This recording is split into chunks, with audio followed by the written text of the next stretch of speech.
Le groupe CETA, donc nous c'est 9 réunions, 9 journées de réunion par an avec les collègues. On se réunit sur les exploitations à tour de rôle et on échange nos compétences, on discute de nos problèmes, Donc tout ça, moi ça m'a énormément formé, ça m'a énormément appris. Alors mon frère fait aussi partie d'un CETA culture. On a toujours eu cette habitude-là d'échanger avec nos voisins, de s'interroger, de se poser des questions, d'essayer.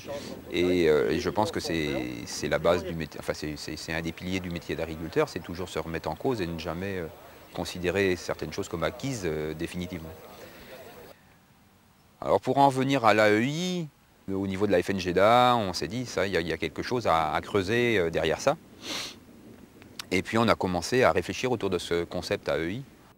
Même si nous, au niveau des responsables de la fédération, on se pose ce genre de questions, on s'aperçoit quand même que quand on revient sur le terrain, les gens de la base, enfin les agriculteurs de base, ont un mouvement alors certains ne veulent même pas en entendre parler parce que pour eux c'est des contraintes supplémentaires et que d'autres s'interrogent quand même fortement par rapport à tout ça.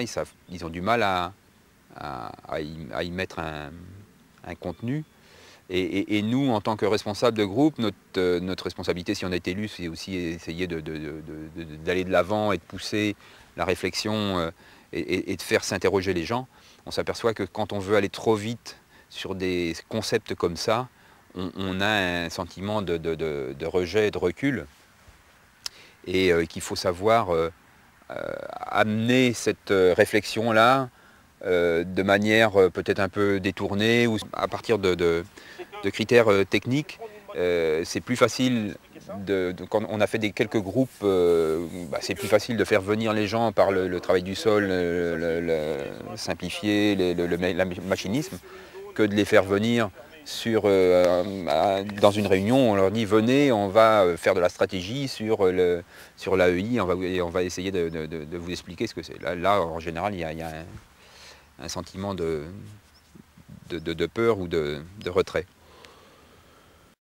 Quand on a abandonné le labour, c'était il y a déjà plus de 10 ans maintenant, on l'a fait dans un premier temps avec l'ensemble des adhérents CETA Culture d'Ille-et-Vilaine. On est allé voir les pionniers de l'agriculture sans labour, donc les gars de base et compagnie.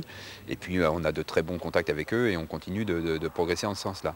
Autre chose aussi, c'est que depuis une quinzaine d'années, en CETA Culture, on a fortement diminué toutes les doses de pesticides et de tous les traitements.